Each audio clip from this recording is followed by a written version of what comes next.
Breaking news. Andhra Pradesh Congress chief YS Sharmila తీర్పైన అసంతృప్తి వ్యక్తం చేస్తూ ఉన్నారు కాంగ్రెస్ సీనియర్ నాయకులు.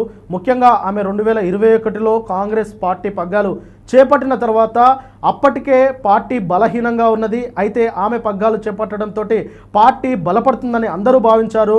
కాంగ్రెస్ అధిష్టానం కూడా అదే నమ్మి ఆమెకు పగ్గాలు చేతికిచ్చారు. కానీ ఇప్పటి వరకు పార్టీ అదే అవస్థాన స్థితిలో ఉన్నదని చెప్పేసి సీనియర్ నాయకులు అయితే తీవ్రమైన అసంతృప్తి వ్యక్తం చేస్తూ ఉన్నారు.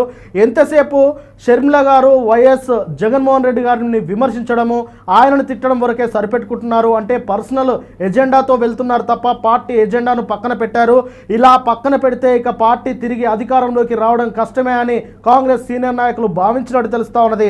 అందుకే షర్మిల గారిని వెంటనే ఏపీ పీసీసీ నుంచి తీసేసి అవసరమైతే రాజ్యసభకు పంపించాలని, లేదంటే ఈశాన్య రాష్ట్రాలకు కాంగ్రెస్ చీఫ్గా పంపిస్తే బాగుంటుందని అందరూ భావిస్తున్నట్టు తెలుస్తూ ఉన్నది. ఈ మేరకు మొత్తం ఆంధ్రప్రదేశ్ రాష్ట్రంలో డీసీసీలను బలపరిచి రాబోయే ఎన్నికల్లో కనీసం 26 అసెంబ్లీ స్థానాల్లో కూటమికి గట్టి పోటీ ఇవ్వాలని, అలాగే 6 అసెంబ్లీ స్థానాలను గెలవాలనేది వారు పట్టుపట్టుకున్నట్టు కూడా తెలుస్తూ ఉన్నది. ఈ మేరకు కాపు, అలాగే బీసీ, ఎస్సీ, ఎస్టీ ఇతర నేతలను కూడా పార్టీలోకి ఆహ్వానించేందుకు, ఆకర్షించేందుకు కూడా ప్రయత్నాలు చేయాలనేది సీనియర్ కాంగ్రెస్ నాయకుల ఆవేదన. కానీ ఇక్కడ షర్మిల గారి తీరు, ఆమె గారి వ్యవహారం చూస్తూ ఉంటే చాలా భిన్నంగా ఉంటుందని కొంతమంది కాంగ్రెస్ సీనియర్ నాయకులు అయితే చెప్తా ఉన్నారు. అందుకనే కాంగ్రెస్ సీనియర్ నాయకులకు షర్మిల గారికి విపరీతమైన గ్యాప్ వచ్చిందనేది ఇప్పుడు విశ్లేషకులు భావిస్తూ ఉన్నారు. మరి ఈ గ్యాప్ ద్వారా ఖచ్చితంగా కాంగ్రెస్ పార్టీ అంతకంత కూరుకుపోతుంది తప్ప ఏమాత్రము పైకి లేవదు అనేది ఆ విశ్లేషకులు అయితే అంచనాలు వేస్తూ ఉన్నారు. ఇలా చేస్తే అటు కూటమికి కలిసి వస్తూ ఉన్నది, అంతో కొంత అటు వైఎస్ జగన్ రెడ్డి గారికి అంటే ఆయన పార్టీ వైసీపీకి కలిసి వస్తుంది తప్ప అక్కడ కాంగ్రెస్ పార్టీకి ఏమాత్రము లాభం చేకూరదనేది వారైతే భావిస్తూ ఉన్నారు. మరి ఈ మేరకు కాంగ్రెస్ సీనియర్ నాయకులు ఒక ఏకతాటిపైకి వచ్చి, ఏకాభిప్రాయానికి వచ్చి ఇక అధిష్టానానికి కూడా కొన్ని కంప్లైంట్స్ ఇస్తున్నట్టు తెలుస్తూ ఉన్నది. రాబోయే రోజుల్లో ఖచ్చితంగా కాంగ్రెస్ పార్టీని అధికారంలోకి తీసుకొచ్చే దిశగా అడుగులు వేయాలని, అవసరమైతే పార్టీ తీరుతెన్నులు మార్చాలని, అవసరమైతే అధ్యక్షురాలని కూడా మార్చాలనేది ఆ సీనియర్ నాయకుల అభిష్టంగా కనిపిస్తూ ఉన్నది.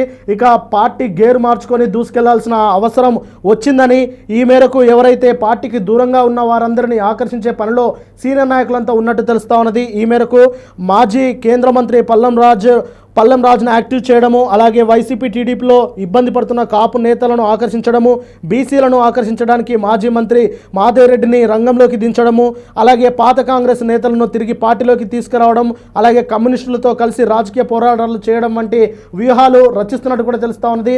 మరి కాపు, బీసీ కార్డులతో పాటు ఎస్సీ, ఎస్టీ, మైనారిటీ, ఓసీ వర్గాలకు క్రమంగా ఆకర్షించి పార్టీని బలోపేతం చేయాలని సీనియర్లు ఆలోచిస్తూ ఉన్నారు. గత వైభవాన్ని స్మరించుకొని పునర్వైభవం కోసం పూనుకోవాలని, అవకాశాలు వచ్చినప్పుడు పార్టీ మళ్ళీ విస్తరించవచ్చని ఆశిస్తూ ఉన్నారు. ప్రస్తుతం షర్మిల పార్టీ అధ్యక్షురాలుగా కొనసాగుతూ ఉన్నారు. అయితే ఆమె టీడీపీ, బీజేపీ కూటమి ప్రభుత్వంపై, జగన్పై విమర్శలు అయితే కొనసాగిస్తూ ఉన్నారు. కానీ పార్టీ బలోపేతానికి మాత్రం ఏమాత్రం పనిచేయడం లేదు.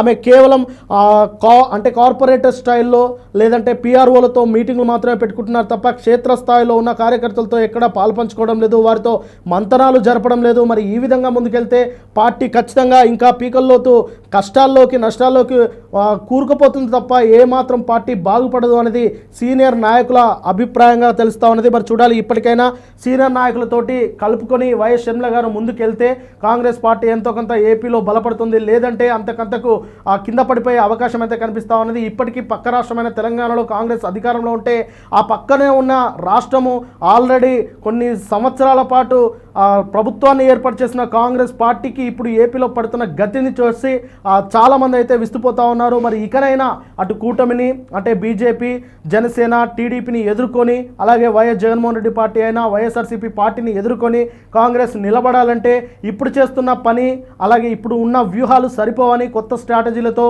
కొత్తగా ఆలోచిస్తూ ఒక కొత్త విధానంగా మొత్తం ఏపీలో రాజకీయం చేస్తేనే పార్టీ మనుగడ సాధ్యమని సీనియర్లు అయితే నమ్ముతూ ఉన్నారు. మరి ఈ మేరకు వైఎస్ షర్మిల గారు అది గమనించి సీనియర్లను కలుపుకొని కొత్త విధానాలతో, అలాగే కొత్త స్ట్రాటజీలతో ముందుకు వెళ్తారా లేదా, అసలు పార్టీ పరిస్థితి ఏంటి, రాబోయే అసెంబ్లీ ఎన్నికల్లో పార్టీకి ఆశించిన ఫలితాలు వస్తాయా రావా? ఎందుకంటే 2024లో జరిగిన ఎన్నికల్లో చాలామంది ఫలితాలను ఆశించారు, కానీ ఎలాంటి ఫలితాలు రాకపోవడం, ఒక ఎమ్మెల్యే కూడా గెలవకపోవడం పార్టీకి ఎంత పెద్ద మైనస్ అయిందో అందరికీ తెలిసిందే. మరి రాబోయే ఎన్నికల్లో ఖచ్చితంగా 26 స్థానాల్లో గట్టి పోటీ ఇవ్వాలనేది వారి అభిప్రాయంగా చెప్తా ఉన్నారు. చూడాలి మరి ఇప్పటికైనా కాంగ్రెస్ పార్టీని బలపరచడానికి వైఎస్ షర్మిల గారు సీనియర్ నాయకులను కలుపుకొని ముందుకు వెళ్తారా లేదా అని.